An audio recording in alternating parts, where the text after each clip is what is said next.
So I think there's no question that we have to start this Q&A by talking about the ongoing efforts of Donald Trump and his supporters to overthrow the results of the Democratic 2020 election.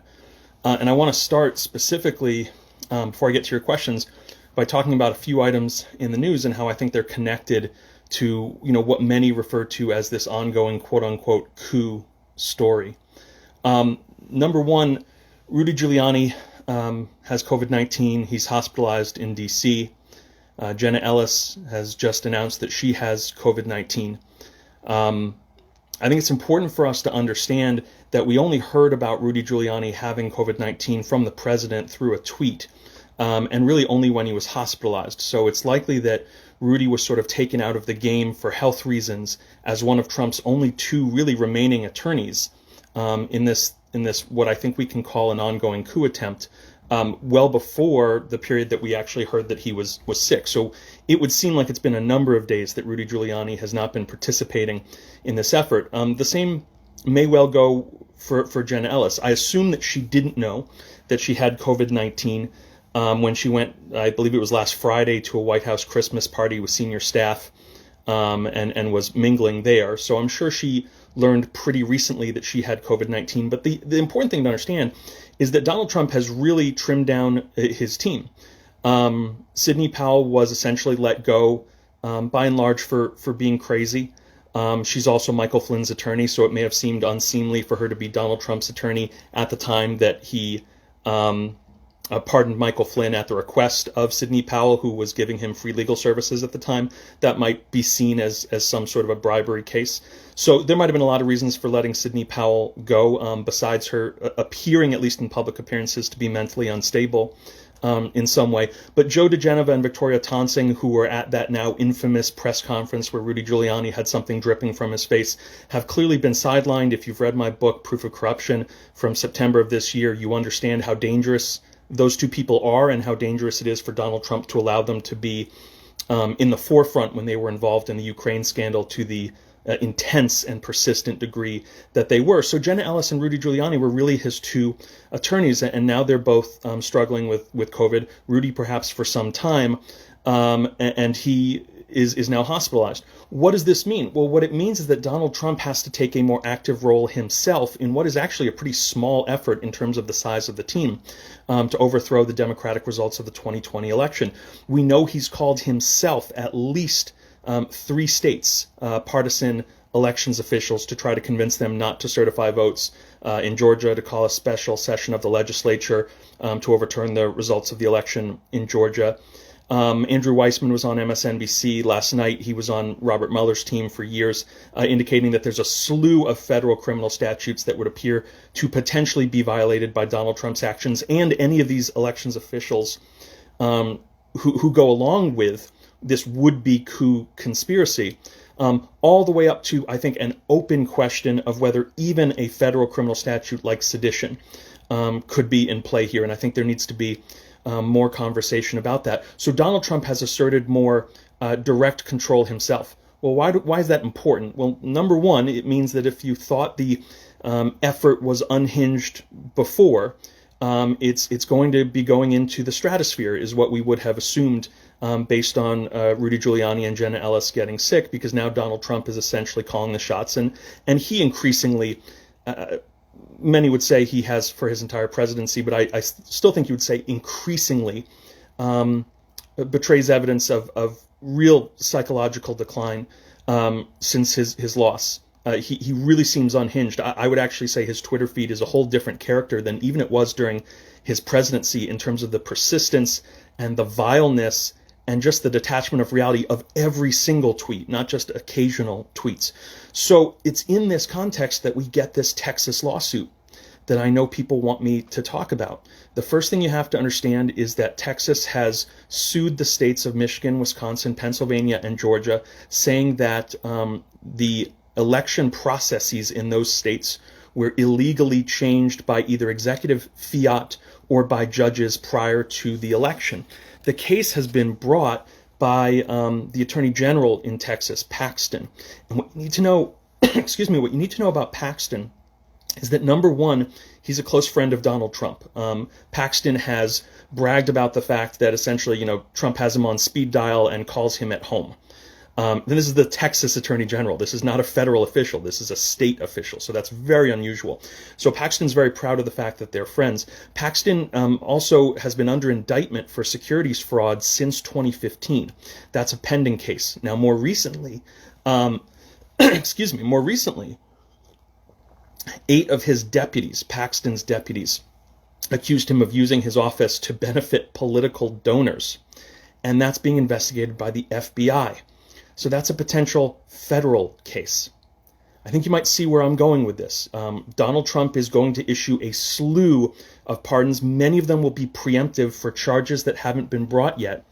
And at the time that he is considering who to pardon, a friend of his in Texas, who's under indictment, I believe at the state level, and is facing a federal investigation for misusing his office for political purposes, suddenly files an unprecedented lawsuit in which Texas, which has no standing to challenge the election processes of other states, engages in this wild last gasp attempt to delay the certification, not just the certification in certain states, because that's really already happened, but delay the Electoral College meeting and the casting of votes in the Electoral College that's due to happen December 14th. No one who's a lawyer, and that includes me, believes that this lawsuit is going to go anywhere. I don't even think Texas has standing to file this lawsuit. And that's the first thing that the Supreme Court or any federal court looks at is, do you have standing? Meaning, are you in a legal position to even be before the court? They also ask the question, of course, whether you're in the right jurisdiction. Is this the right place to file the case? So those are two of the first questions any court looks at, standing and jurisdiction. At least on standing, I think Texas has a significant problem. What Paxton appears to want to do, and incredibly, he appears to be handling the case primarily himself, which is not something that attorneys general do. So this whole case is just bizarre.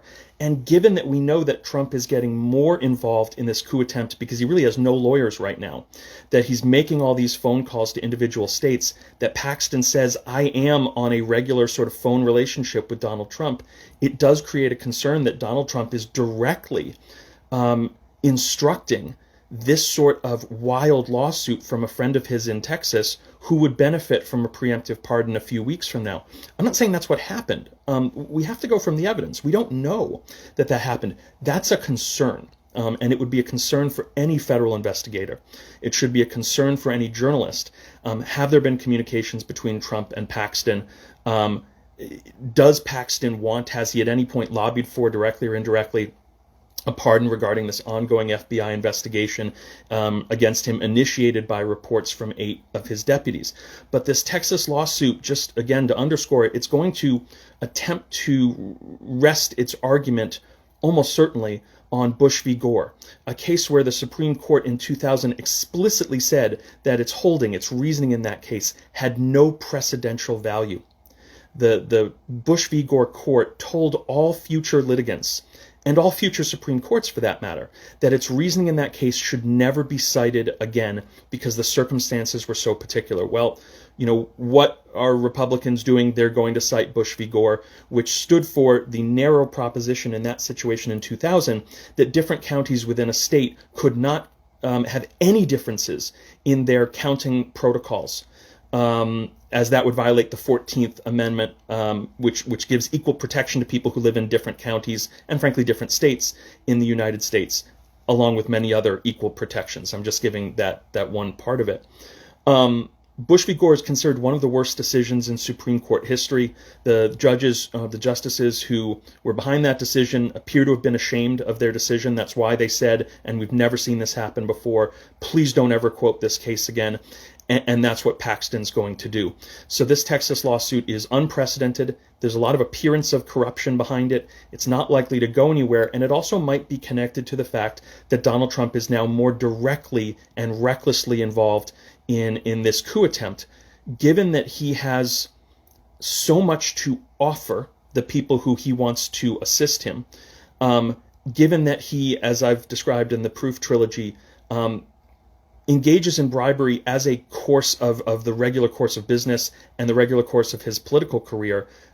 all of this looks pretty strongly like continued bribery, continued quid pro quos.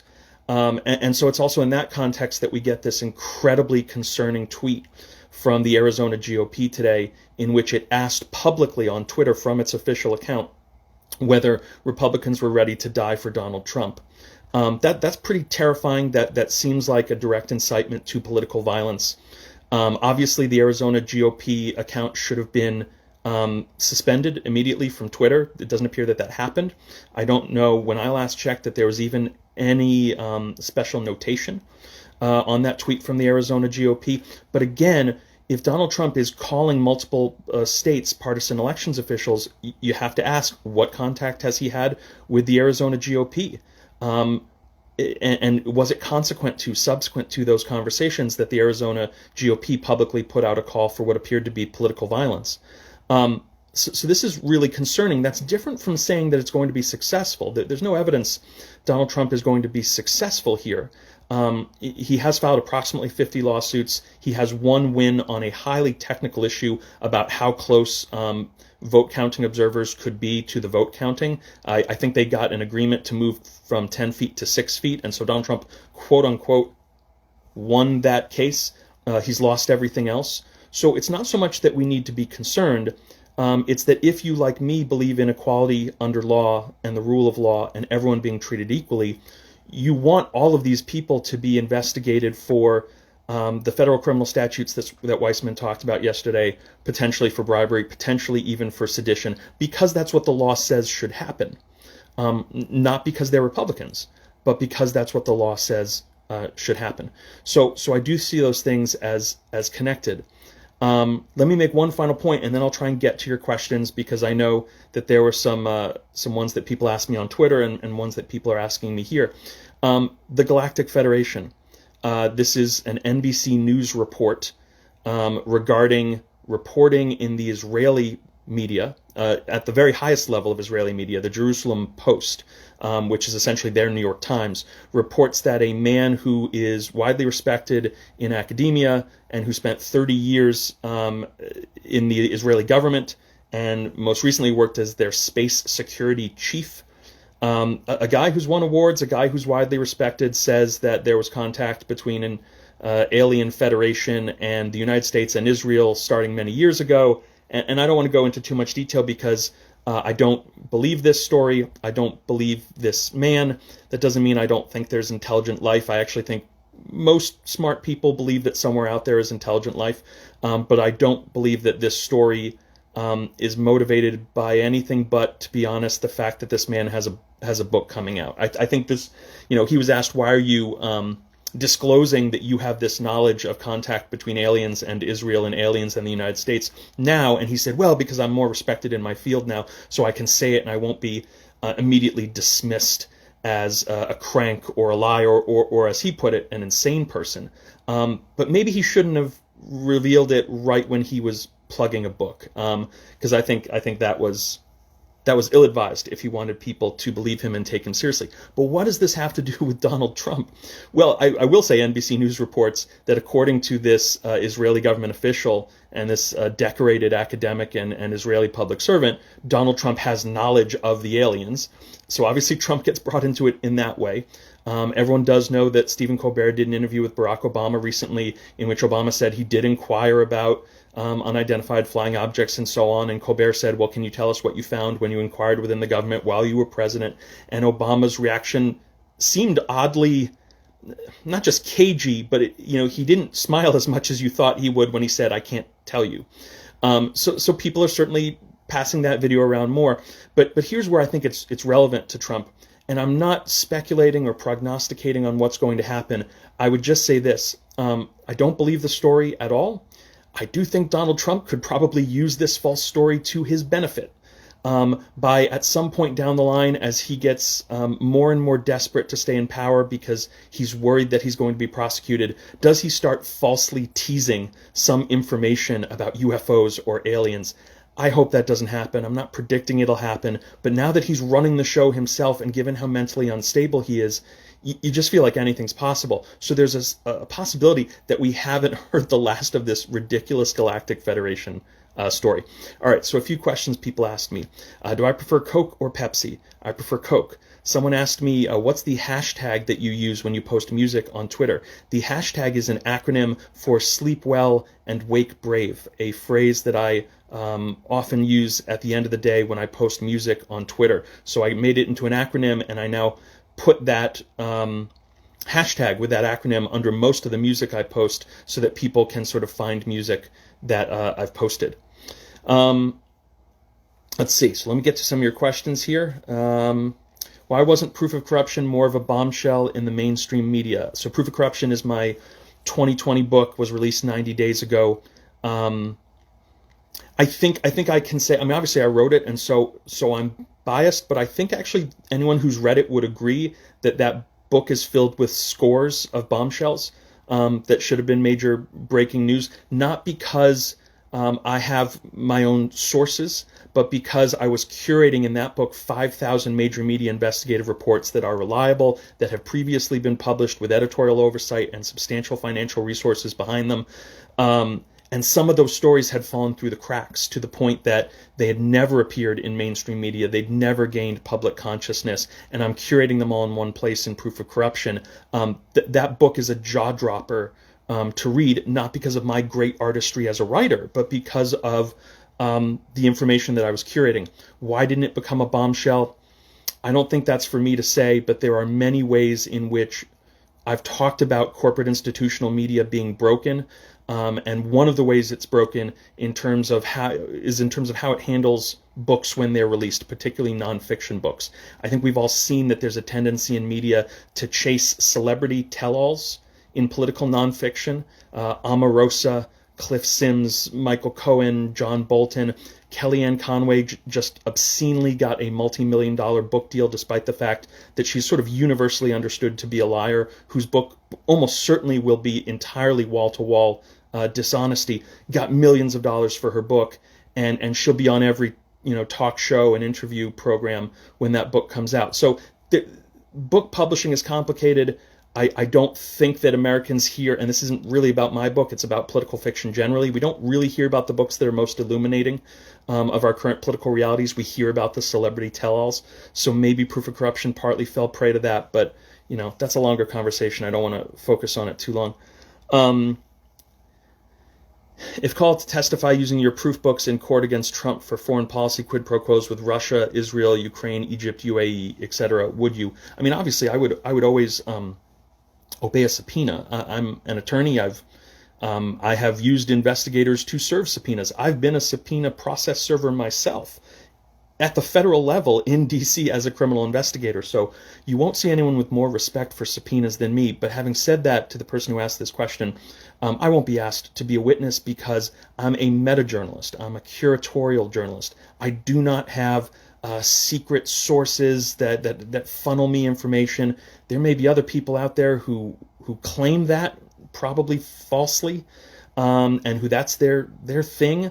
That's not what I'm interested in doing, and that's not what I do. I curate existing journalism. So I'm not actually what we would call a percipient witness to any events that I could be subpoenaed for. So no, as much as I would honor any subpoena, I would never actually receive one, I don't think. Someone says, I giggle every time I see Galactic Federation. So do I. It's pretty preposterous, and I only am interested in that story to try to figure out why this man said what he said and put himself on the line in the way that he did, and whether Donald Trump could find some way to use this false story to his advantage. Someone asked me what my hat is. This is the Vermont Catamounts, the University of Vermont Catamounts. If you've never visited the state of Vermont, obviously I live in New Hampshire. Northern New England is gorgeous, and Vermont is one of the most beautiful states in the Union. I love Vermont, and Burlington, where University of Vermont is such an adorable college town. If you ever get a chance to go through someday in the distant future, take advantage of it. I strongly advise it. Let's see, going through questions. Seth, are there backstops to prevent destruction of government documents that could incriminate outgoing government officials? I'm not going to pretend to be an expert on document preservation within the federal government, but I will say this. Obviously, so many records now are digitized. Records are backed up. Records are duplicated and stored in several places. As we found out at the end of the Obama administration, officials who are worried about destruction of documents, career public servants who are worried about that, can find way to create repositories across the government, often in different agencies, which is critical, that act as archives of information that could otherwise be destroyed. The moment you pass information, across agencies, it becomes harder to destroy it in both places because there's a separate bureaucracy in each of those sort of locations. So let me add, sorry, I should have led with, of course, it is illegal to destroy this information. It's a federal crime. So yes, there's a legal backstop. I think what you're asking is if we presume a criminal cover-up, if we assume government actors who are political appointees who are willing to themselves or to direct others to act in an illegal way, what are the backstops? Well, at that point, the backstops are not statutory or constitutional because we assume those people are willing to violate the law and destroy evidence and destroy records in contravention of federal statute. So it really becomes practically how can we preserve that evidence? And there are ways to do that. But it requires people of good faith, and it requires people to act in a timely fashion. I tend to be of the opinion, and it's not so much an opinion, it's really just based on history, that some percentage of government records are going to be destroyed no matter what as a matter of accident and negligence, and in some cases, recklessness or carelessness or bad faith without a full appreciation of the consequences of one's conduct. I think it's much rarer that you see malicious criminal destruction of records. But there's always going to be some loss of information. Modernism as a cultural theory, in the age of radio 80 years ago told us that whenever you're communicating information from one place to another, something will be lost. That's just sort of a common feature of mass communications. And of course, I teach in a communications department at University of New Hampshire. So yeah, I think some information will be lost. The bigger question is there any real effort in the Biden administration to try to locate records that have been spread across the government? Is there an attempt to compile them in one place? Is there an attempt to make anything public that wasn't public before? Is there an attempt to initiate new investigations? And I have a real, worry about that. People asked me on Twitter about this idea that Doug Jones, the former Alabama senator, a Democrat, is the leading candidate to be the attorney general, and that Biden may nominate Doug Jones, who had just lost his Senate seat in Alabama to Tommy Tuberville.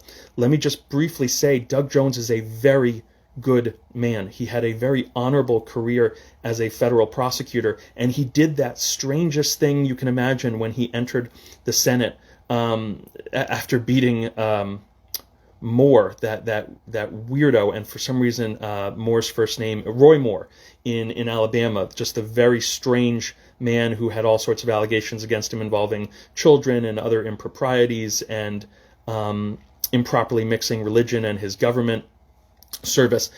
After Jones defeated Moore, he served in the Senate basically knowing he had no chance of holding his seat against anyone who wasn't Roy Moore.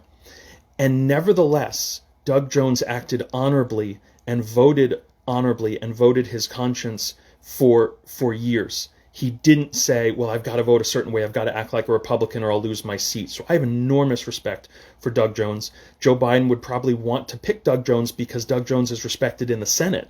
He was a former senator, and so Biden obviously would believe that Jones has a better chance of getting through the confirmation process because all the people sitting on the Judiciary Committee know Doug Jones. It would be very hard for them to say that he's too radical to be the AG. But I think that Biden is very concerned about whether he could get virtually anyone into the AG position when Republicans know that that AG could oversee renewed investigations of Donald Trump, Mitch McConnell, or Republican leaders. So some of the AG selection process, we all mused, and it was purely musing, I think most of us knew that, about Adam Schiff being AG. Of course, he could never get through Senate confirmation. But we also mused about someone like Sally Yates, who probably couldn't get through Senate confirmation because she was the one who informed the Trump administration about Michael Flynn, so she's seen as a political touchstone.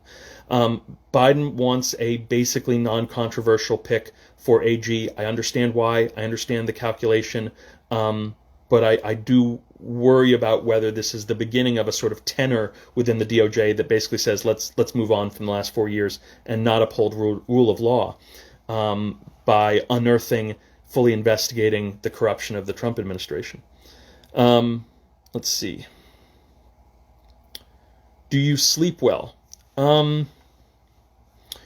No, I wouldn't say that I do. I mean, some nights I do. Many nights I don't. And yeah, and that's why I can't sort of be doing what I've been doing for the last few years for too much longer. Is we all need our sleep. We all have to sleep well. I didn't sleep well when I was a public defender because I would have long nightmares in which I was delivering opening and closing statements to a jury in my sleep, and so I felt like I was practicing law in my sleep and then also all day when I was awake. It's one of the reasons that I got burned out on the law. I didn't love being a public defender. I didn't not love being a public defender. I loved being a public defender. But you can't practice law in your sleep and while you're waking and do that for more than the almost 10 years that I did that back in the aughts. So no, I don't sleep as well as I should, and I need to fix that. Can an impeached president run again for the presidency? My understanding is that yes, he can. You had, I believe it was Grover Cleveland in the late 19th century who had 2 non-consecutive presidential terms, and I do think that Donald Trump will announce a 2024 run either later this month or in early January. That doesn't mean he actually has to run in 2024, but it allows him to pull more fundraising scams, to stay at the forefront of media attention, possibly to forestall certain prosecutions under the claim that he's an active presidential candidate and the leader of the Republican Party, and that any prosecution or investigation of him would be some sort of political witch hunt. I'm sure that's what he would continue to call it. So yeah, he can run again. I think he will announce another run, and then he'll decide sometime in 2023 whether he actually wants to run. If he decides not to, he'll just anoint whoever he wants to run in his place. And the most likely possibility is it'll be someone in his family or someone who was at the very highest level of the Trump administration, like Mike Pence or Mike Pompeo. Let's see, other questions. I'm worried about Trump and the nuclear information. Will he sell us out? I look at it this way. As described in the Proof Trilogy, Donald Trump spent 4 years selling out this country, quite directly to our enemies, to individuals he knew had their own domestic and international political agendas that were based on foreign interests, not American interests. He revealed sensitive information about military operations to the very men who were connected to the Russian interference campaign in 2015 and 2016 when he was in the White House in 2017. He in the Oval Office, actually revealed our secrets to Sergei Lavrov and Sergei Kislyak. That was reported in thousands of media outlets. So why would he stop selling us out after he left the presidency and needed to continue selling us out in order to get business deals abroad? I don't really understand that argument or why anyone would make that argument. He's a national security threat now. He'll be a national security threat when he's desperately trying to pay back the 400 million at least that he owes. So yeah, he'll continue to be a national security threat. He'll continue to sell out the United States. All effort must be made to keep him from getting national security briefings after he leaves the White House, because he's a demonstrated national security and counterintelligence risk. That's just established by the Mueller report, the bipartisan Select Committee on Intelligence report that came out of the Senate, the Proof Trilogy, and for that matter, thousands of reliable major media investigative reports. Boy, here's a question I didn't expect. When is your next poetry book coming out? Yeah, I don't know whether there'll be another poetry book. I published 6 collections of poetry. Won't surprise people to hear that a number of them were very long. I published 6 collections between 2009 and 2016, so 6 books in 7 years. There's a lot of Seth Abramson poetry out there if you're interested, and written in very different styles, because I had sort of 3 different periods in my poetry writing career, 3 different eras, really condensed eras of my writing. So, and because the books are long, they're actually the equivalent of 10 poetry collections in terms of their size. What I do wonder about now is whether I can perhaps release a selected poems at some point, because I know that there are some people who are interested in what was Seth doing in the 7 years prior to him doing all the writing he's been doing about Donald Trump. And the answer is some of what I was doing was writing poetry. So maybe someday, if there's an interested publisher, I'll try to do some sort of a selected poems. But and I think people would find that really fun, because I have a very unusual poetry writing style I think people would get a kick out of. But I don't know. I can't say whether that'll happen. How many sources are required for major media publication as proof? Well, I think it's important that Republicans misused the term proof deliberately for the last 4 years. They treated the word proof as meaning proof beyond a reasonable doubt, so that you actually couldn't use the word proof in the view of Trumpists unless you were saying, we're ready for criminal conviction on this question. It's actually not what proof means. Proof means any evidence that would tend to make more likely a matter in dispute in a civil or criminal case.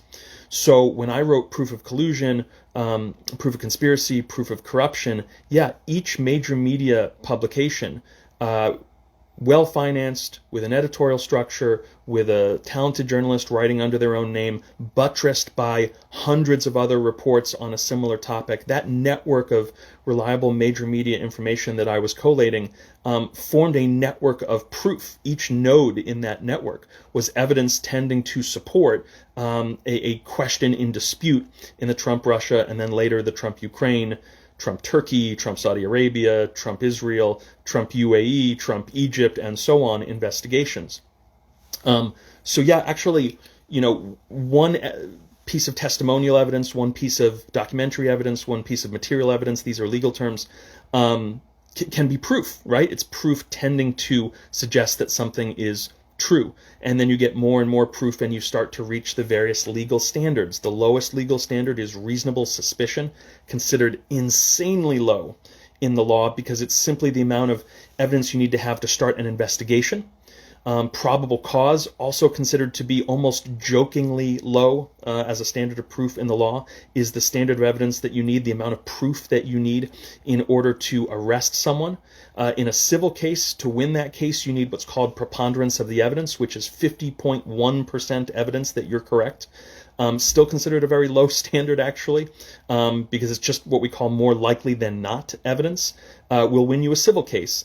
And then there are 2 standards above that, one which is rarely used called clear and convincing evidence, which is roughly 70% evidence that something is true, and then beyond reasonable doubt evidence, which is something 90% or maybe even north of that proof that something is true.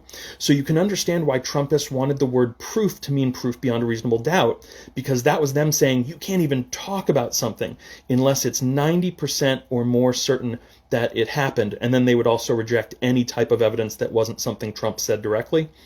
That's a farce, right? That's not how we talk about proof in the law. That's not how I wrote about proof in the Proof Trilogy. How many times were you booked on TV and then canceled due to breaking news?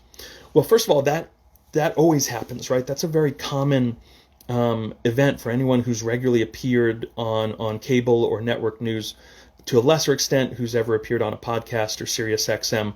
I think I've written about the fact that MSNBC invited me on its air 12 times and canceled all 12 times because of breaking news. I've also said that there was one time when I was asked to go on and I declined because of the topic they wanted me to speak on was not a topic that I wanted to speak on, that I didn't think I was ready to speak on it yet because I was still doing research on that topic. It happened to involve Israel. So those were the 13 times I was, in conversation with MSNBC. CNN canceled on me only very infrequently, nothing like MSNBC. Maybe I had 1 or 2, 3 cancellations from CNN because of breaking news, and I was always aware of what the news was and could see that it was actually breaking news.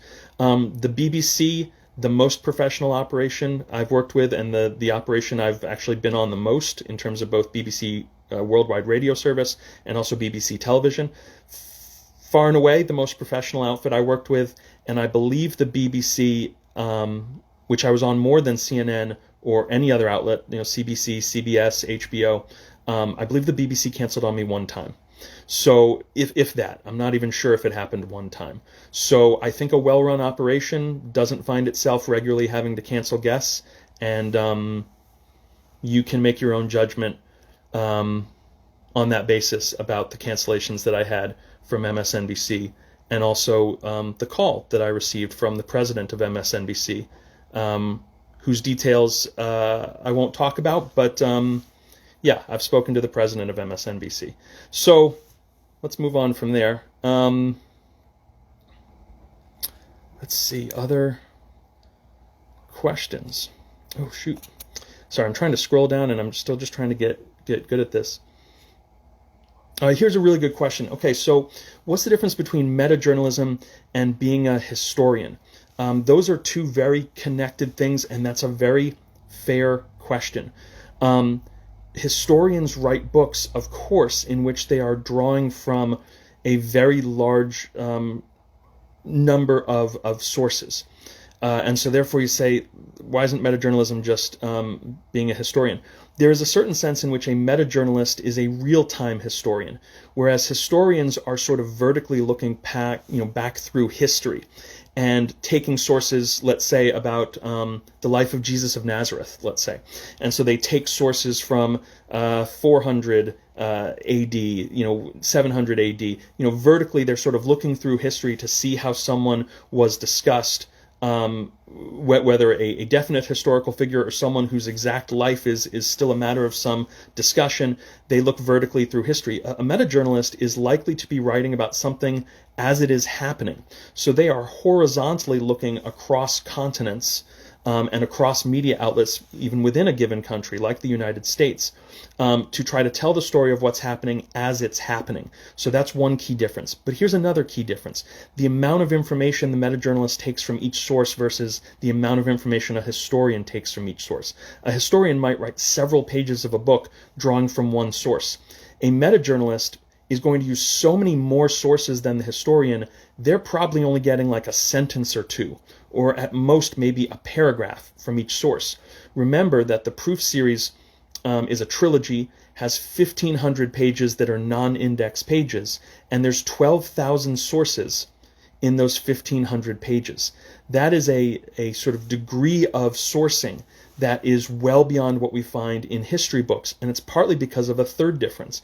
We're in the digital age now, which means that metajournalists are going to be using open records research, open source intelligence, public records, but also existing reporting as it's happening, and can access, because we're in the digital age, a much larger number of sources and a much wider variety of perspectives and sources than any historian could.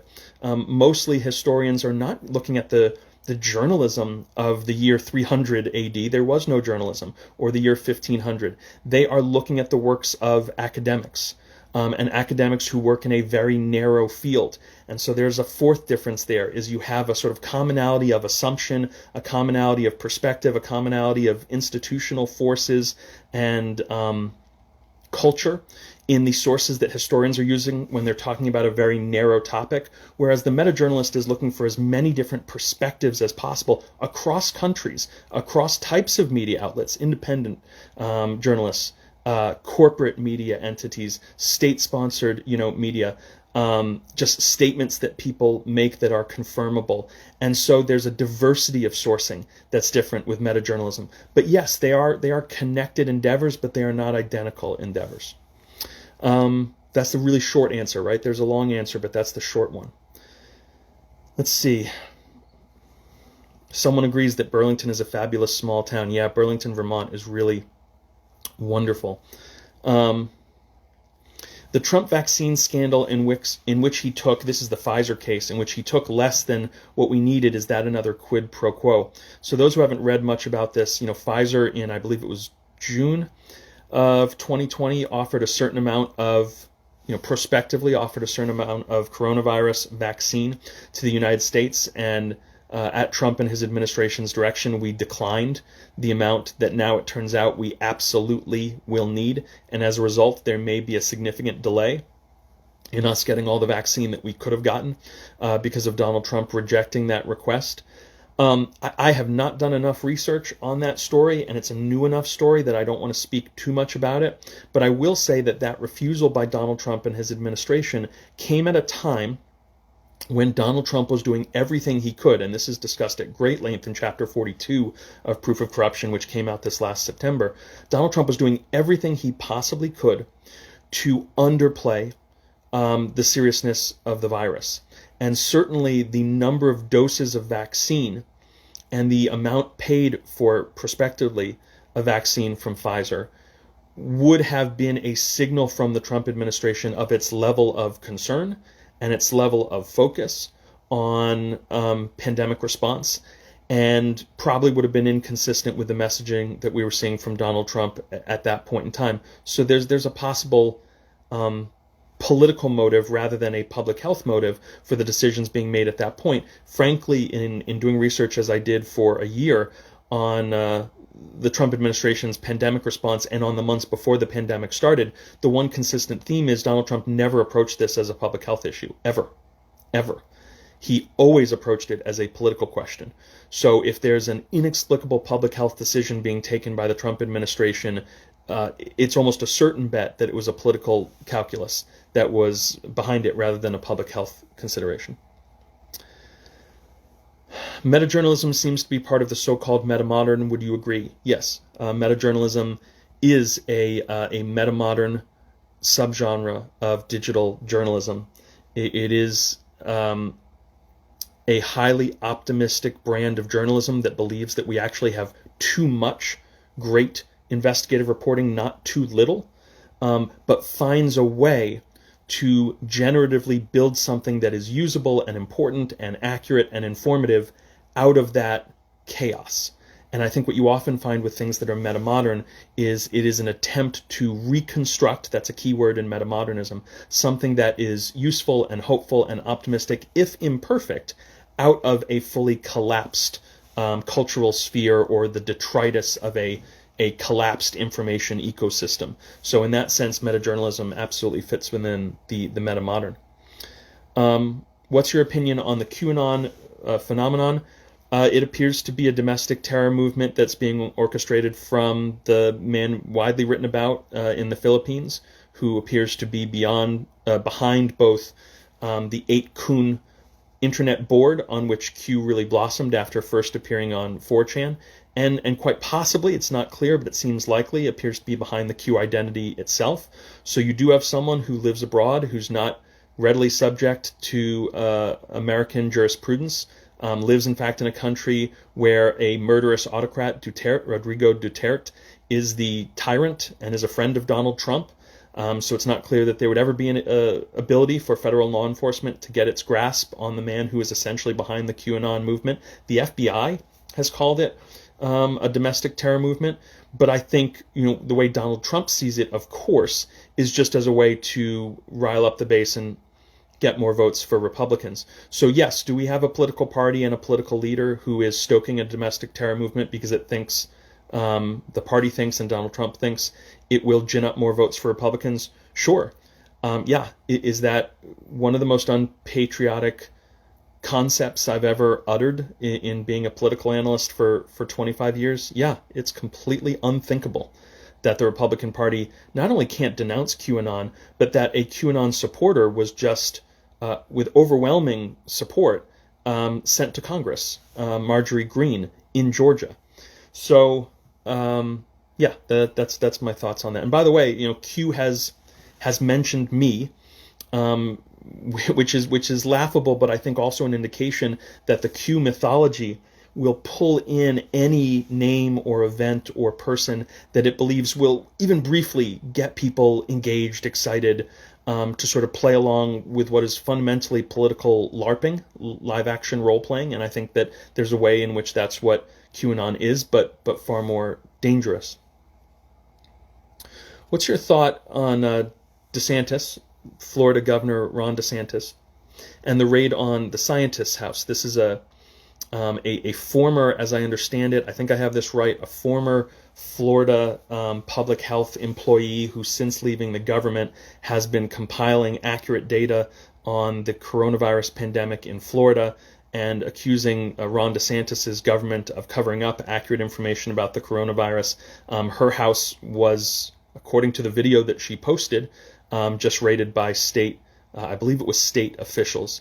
Ron DeSantis, based on my research over years, is not only a top Trump ally, but appears to be closely connected to a lot of the corruption in Florida that has been propping up financially Donald Trump's political career for years. I don't think anyone who knows anything about Ron DeSantis trusts his motives, trusts his public statements, or trusts, frankly, the information about the pandemic in Florida that he's been putting out. So I haven't closely followed that story of the raid on the scientist's house, but I'll tell you I did watch the video, and it was chilling. I think it was chilling to anyone who saw essentially someone who's a citizen journalist on Twitter getting raided by law enforcement because they're putting out information that's accurate but simply politically harmful to a Trump ally. That's pretty chilling. What's next for Bill Barr? Private practice?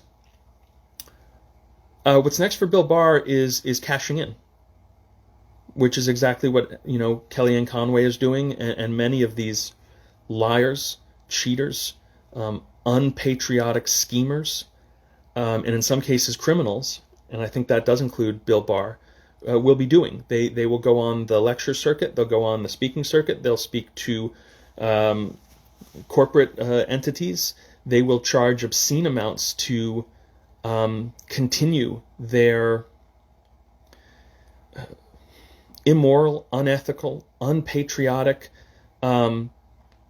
dangerous to rule of law and democratic principles, verbal diarrhea. They'll get paid obscene amounts to write books, give speeches, and so on. So yeah, he'll probably get snapped up as a partner in a conservative, highly conservative, politically connected law firm, as long as Donald Trump is still okay with Bill Barr. If Bill Barr resigns before the end of Donald Trump's term, it would likely be because Donald Trump wants him to, and Bill Barr wants to make Donald Trump happy so that Bill Barr can make a lot of money after he leaves the DOJ. If you're on the, excuse my language, Donald Trump's shit list, then you're probably not going to make as much money. You won't get snapped up as a partner at a conservative law firm that's politically connected. You won't get those speaking fees. So Bill Barr's got to think about, his next move. But, whatever it is, we know it won't be guided by principle or integrity or love of country, because we just haven't seen that from him since he's reemerged into public life. So unless he took a hard turn that, as a matter of nonfiction or fiction, doesn't really make any sense as a character arc, into moral fiber, I think what I've described is probably what we're going to see from Bill Barr. If he does publish a book, expect that he will get millions of dollars for it, and that not a word of it will be true.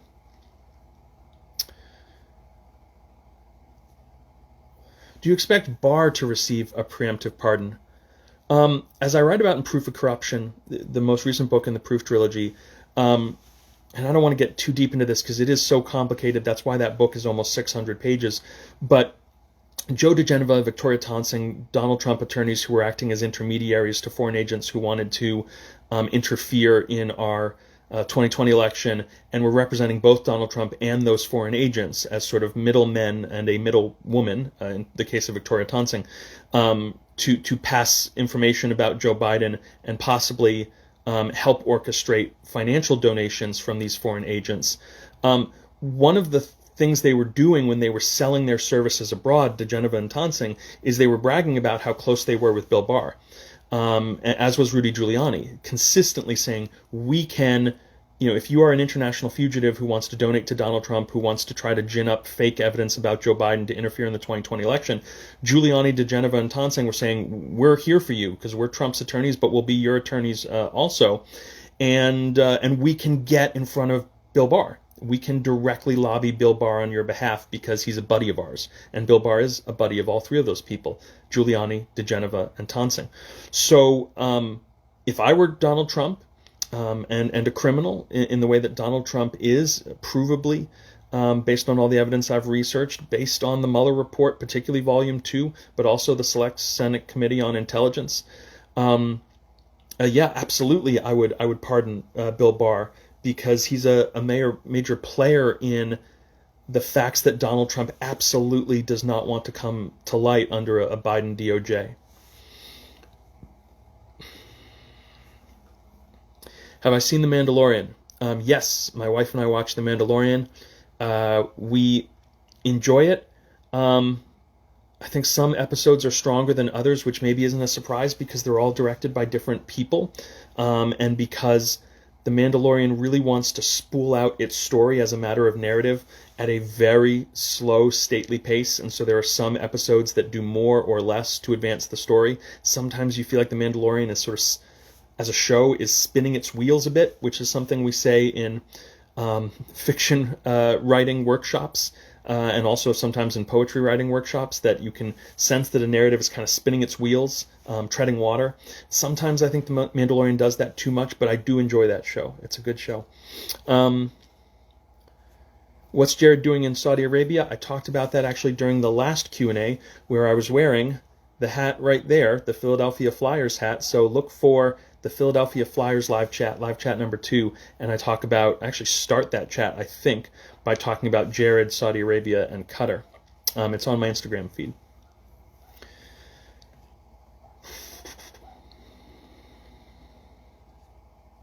Does the NSA and USIC, United States intelligence community, give Trump fake intelligence since he's selling it to anyone who will pay?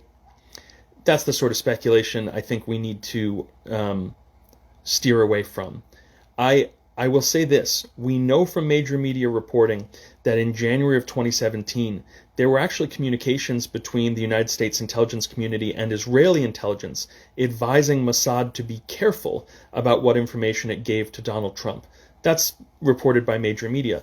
It also was a prescient warning from federal officials during the Obama administration, right? These were not political appointees. These were actually career public servants. But it was a prescient warning because, as it turned out, the first time we knew Donald Trump was delivering intelligence to our enemies was actually in the Oval Office to two men who were connected to the Russian attempt to interfere with the 2016 election, Sergei Kislyak and Sergei Lavrov.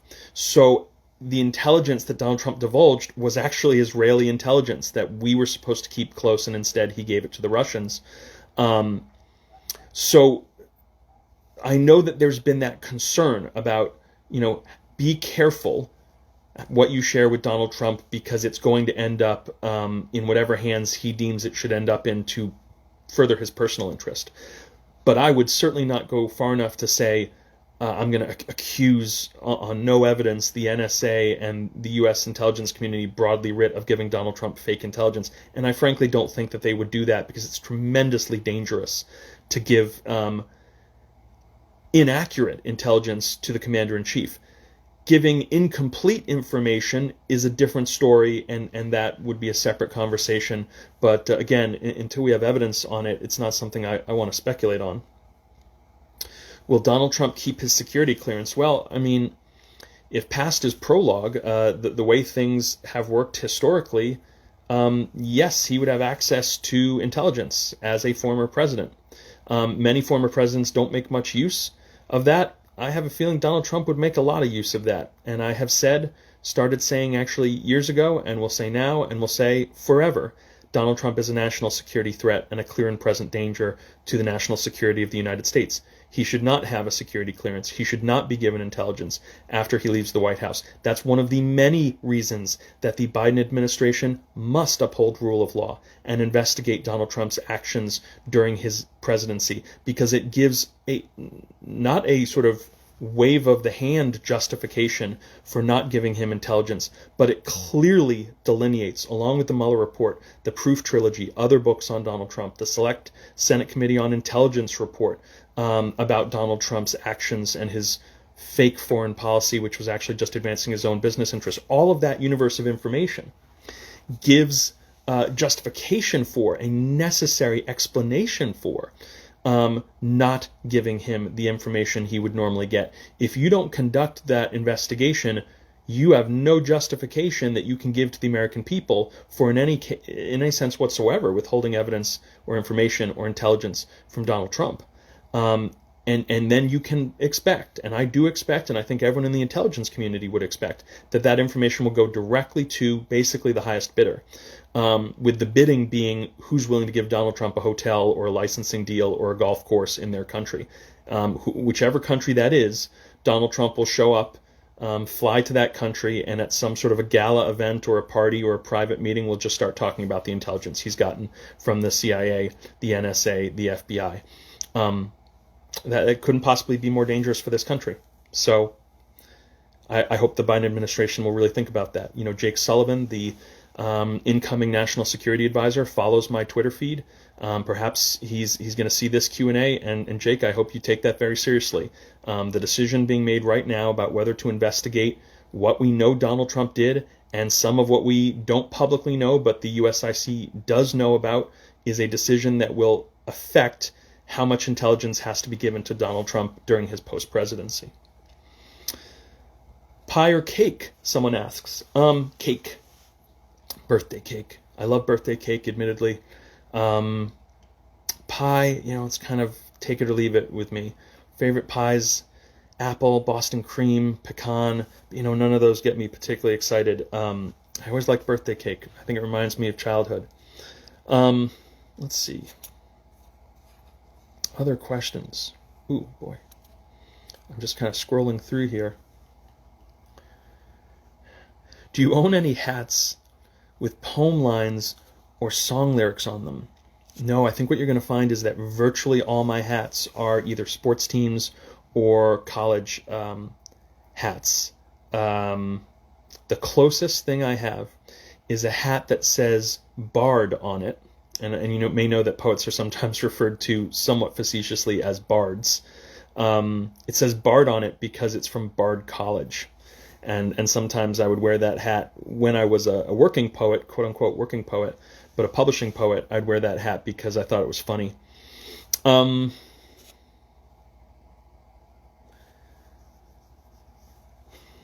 Is it illegal to use the court system as a means of harassment? Is that what Trump is doing? No, I think we should be very clear that Donald Trump is trying to execute an illegal and unconstitutional coup of a democratically elected government.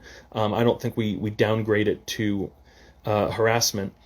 It depends.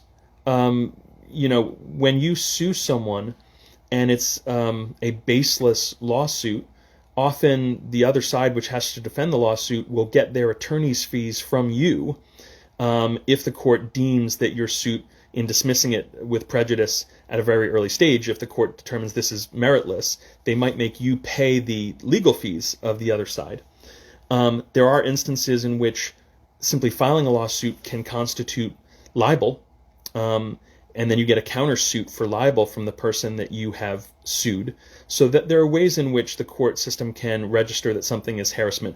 I will say that Donald Trump has a decades-long history of suing people just when he knows he's in the wrong to try to bankrupt them and get them to settle because they can't pay the legal fees to defend themselves or to continue in litigation with Donald Trump. It's one of the most sadistic, sick, un-American, abusive, I would actually say like devilish ways of conducting yourself as a wealthy person, is basically saying I can do whatever I want to poor people or middle-class people because I just get them embroiled in a lawsuit that they can't afford. He's a sick person, and Donald Trump has acted in a sick way in the legal system his entire life, a way that's obscene when you think about what this country was founded on in terms of rule of law and our democracy, but also just equality of law and respect for all people. Donald Trump has spent decades taking his boot and stomping on the face of the working class and the middle class in the form of independent contractors who he stiffed. It's amazing to me that people treat him as anything other than a contemptuous, cartoonishly Monopoly man-like villain. But, some people do. Let's see. Do you have a team that helps you research? I do not. I have a team of fact checkers who I pay at great expense, at really significant expense, because they're fact checking, over the course of the Proof trilogy, 12,000 major media citations, but they come in after the fact. The research on the front end is all my own work.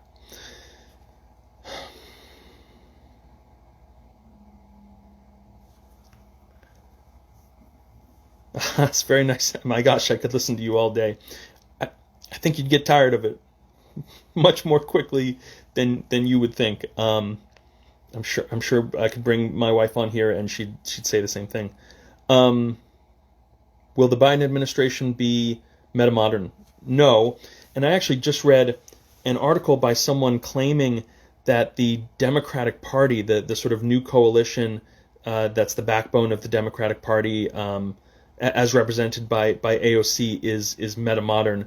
And it was, I have to say, I mean, and I'm actually a big AOC fan, to be very clear, but that reading of the Democratic Party as being metamodern is possibly the worst understanding of what metamodernism is that I've ever read. And then I found out that the person who wrote it was a Washington Examiner, ArcDigi, right-wing columnist guy. So now it all kind of makes sense. But no, the Biden administration will act pretty consistently geopolitically with what the Obama administration did and what a Clinton administration, would have done. A certain sort of new Democrat, moderate governance strategy, policy, ideology, geopolitics, and that's a separate conversation, whatever individual people might think about that. But no, it's what we would call a late postmodern mentality, not a metamodern mentality. Which, by the way, doesn't automatically make it bad. I'm a metamodernist in my artistic practice and as a cultural theorist, but I sort of don't evangelize for the idea that every politician should be a metamodernist. I think that's a separate question.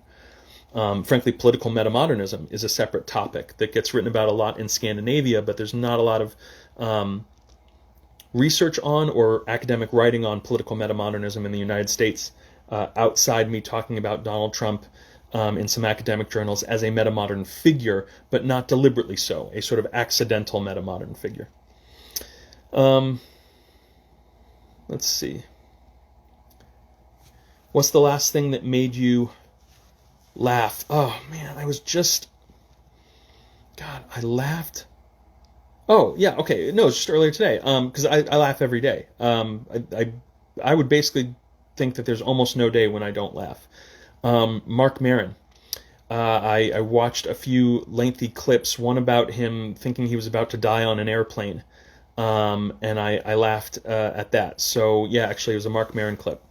But, yeah, I think we have this sense about people who, we read online or we see online.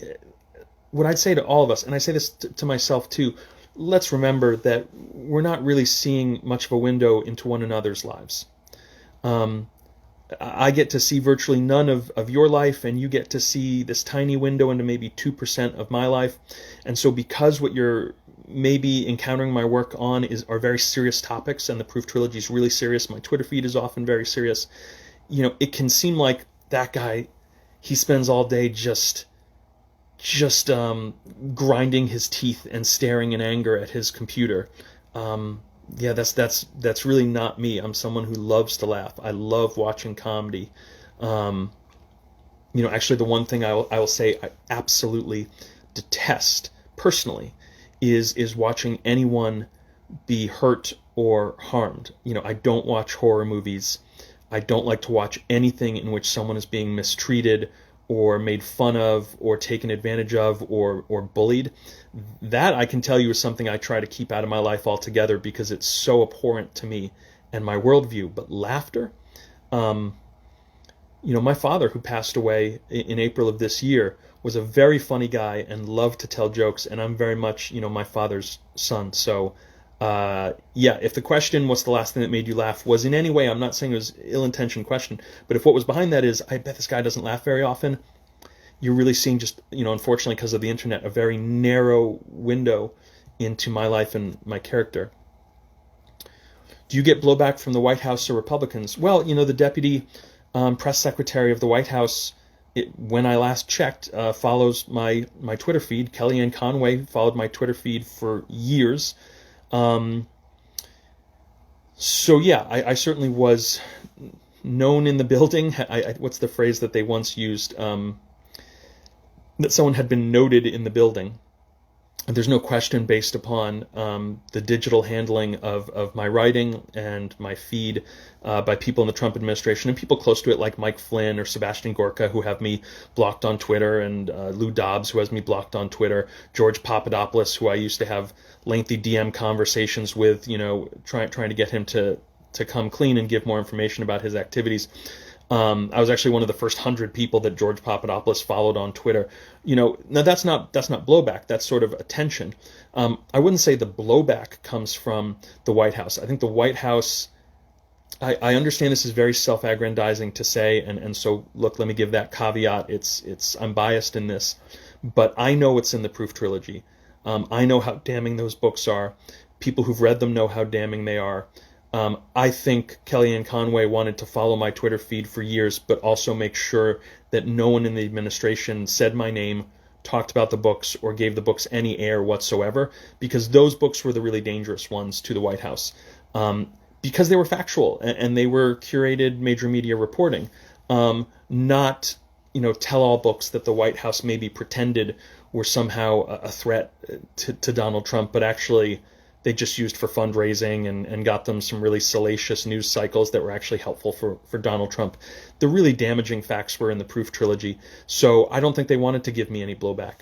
I think they wanted me to go away, and I think they wanted people not to read the books, and I think they wanted media to ignore the books as much as possible. Fortunately, all 3 proof books became national bestsellers, but that's because of you all. Reading the books, talking about them, spreading the word about them, and then a small number of media outlets that did try to do some work, including NPR and some others, to tell people about these books. Publishers Weekly or Kirkus Reviews, trying to get the word out that these were valuable resources. But no, largely it was a grassroots effort that was not fueled by White House outrage ballooning book sales, as happened with Bob Woodward or Michael Wolff's books. Do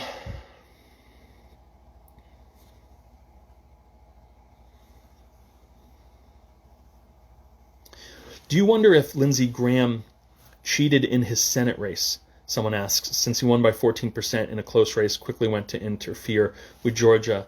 And will he face repercussions for the latter? I mean, yeah, I think there should be federal investigations of anyone who tried to get a Democratic election overturned.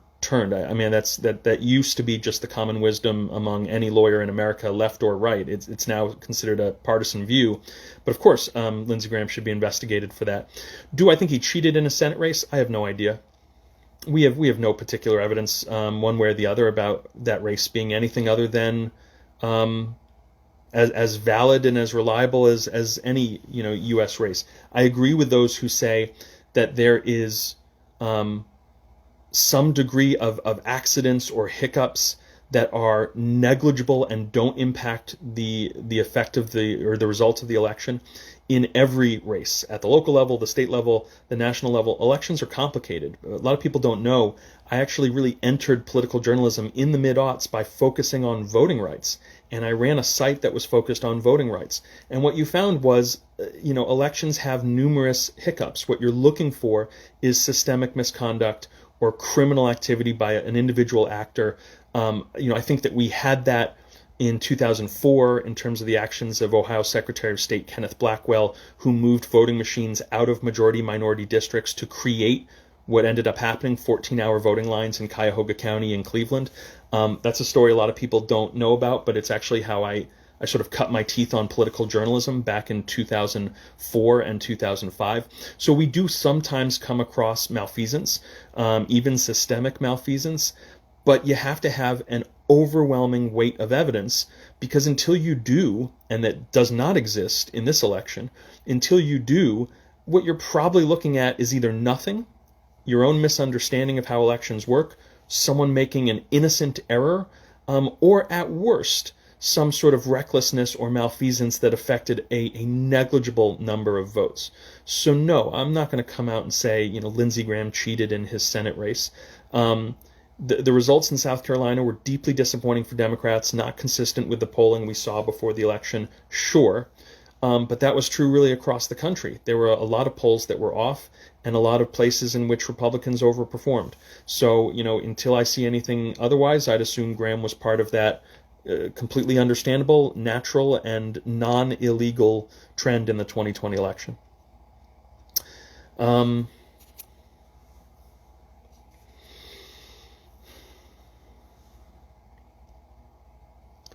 you think that Trump will try a major foreign military strike to try to stay in power longer?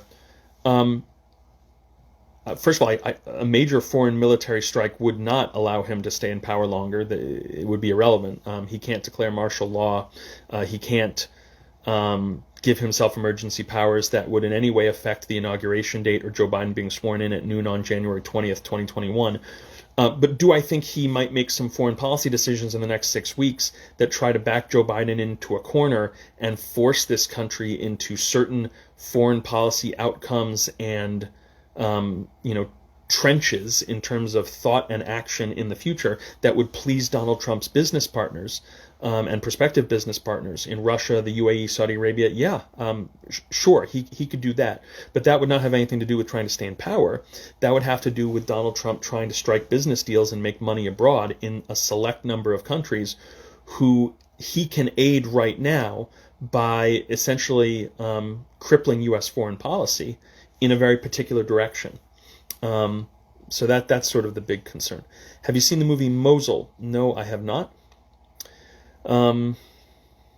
Let's see.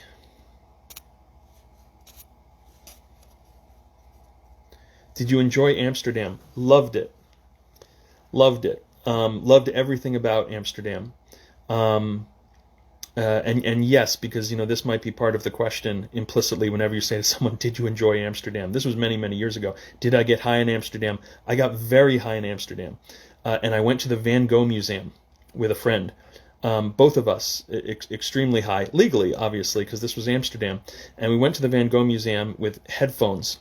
And it's sort of a funny story about this is we were going to spend about like an hour or two looking at and I know I'm pronouncing his last name incorrectly. I say Van Gogh, I understand it's Van Gogh or something like that, but he's my favorite painter. And so we both had our headphones on, and at the end of like 2 hours, I was like, that was amazing. That just totally transformed the experience for me. And he said the same thing. He said, well, what did you listen to? And I said, oh, I listened to Lofty Cries by Purity Ring. And he said, yeah, so what other songs did you listen to? I said, no, I just listened to Lofty Cries by Purity Ring on repeat. He said, you were so high that you just spent 2 hours at the Van Gogh Museum listening to the same song over and over for 2 hours? And I said, yeah, isn't that what you did? He said, no, I listened to a playlist. So if that tells you something about maybe the way that I think, but yeah, I saw all of Van Gogh's most famous paintings with Lofty Cries by Purity Ring as in the sort of background, and it was incredible. But yeah, I'm the sort of person who likes listening to the same song on repeat for 2 hours and creating a sort of aural environment for myself. And I think my friend's a little bit more normal, and he created a playlist.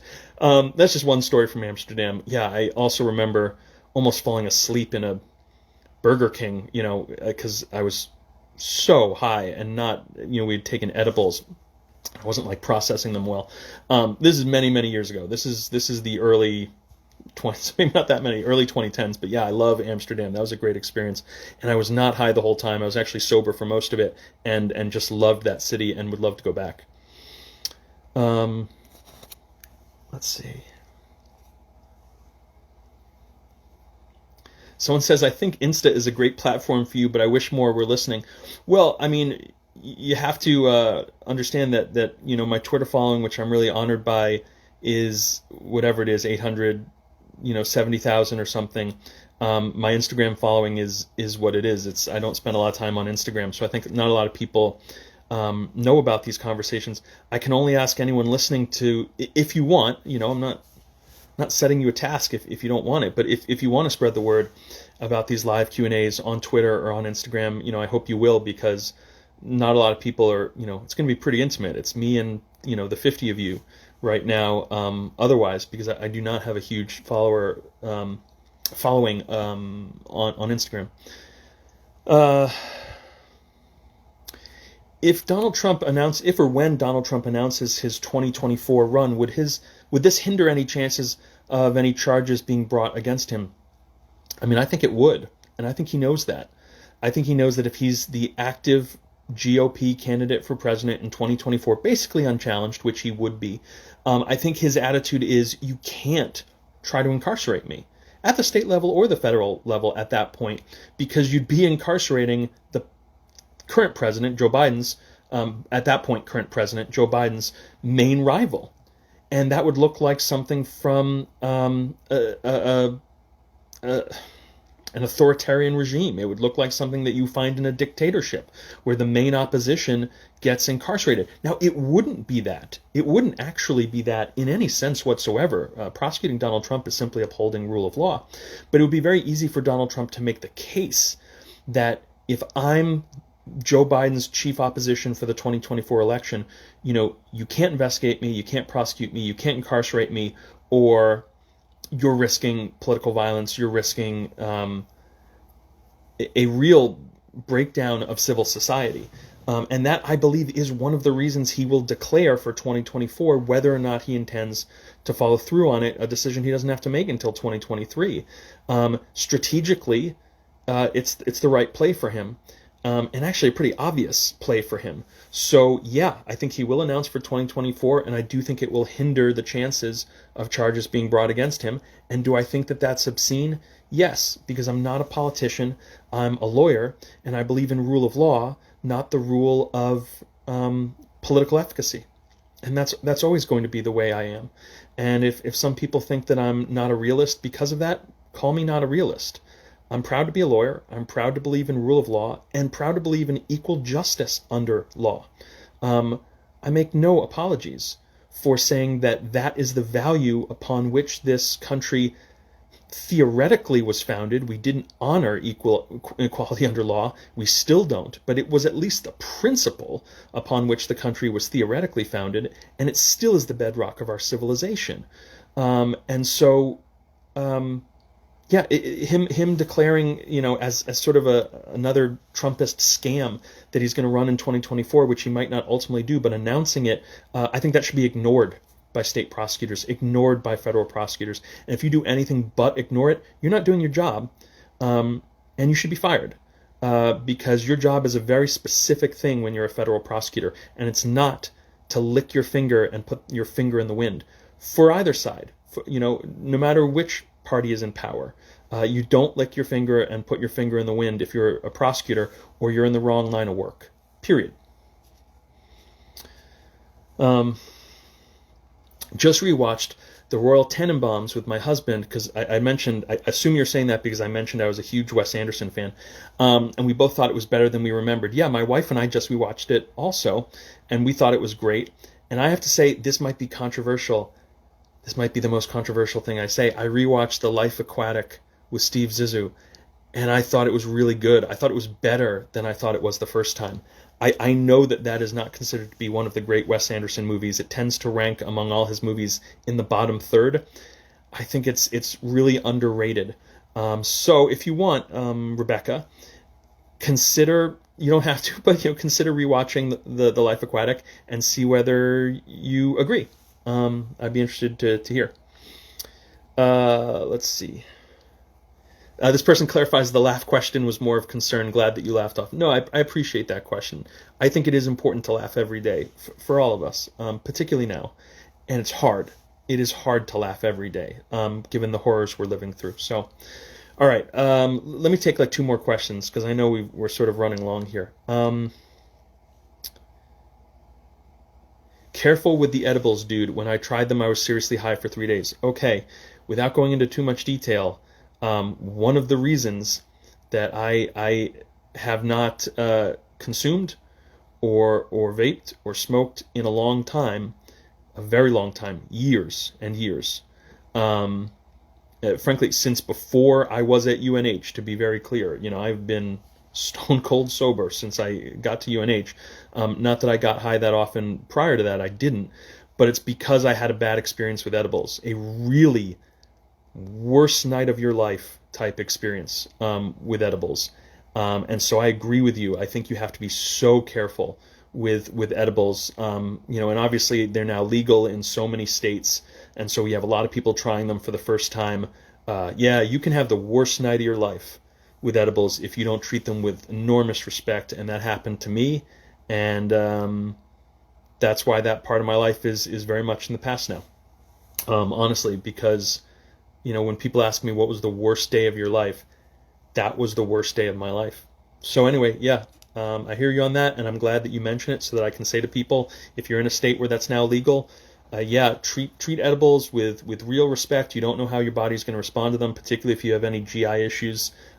You have to be careful beyond words with that stuff. Let's see. I'll take one more question. So can any criminal run for president to avoid prosecution? Apparently those are some of the new rules. Let me look. One more question. Would you ever run for office? I'm not going to treat that as the last one, just because no, I'm not interested in being more involved in politics than I already am. This already feels like more than I want. I think politics is a really cynical game, and I don't like playing games, and I don't like being a cynic. I've been married for 5.5 years. Actually, no. Let me change that. I've been married for 6.5 years. All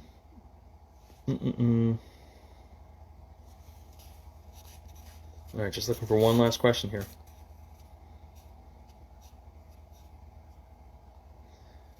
All right, I'll end on this one. How often do you plan to do these Q&As? I don't know.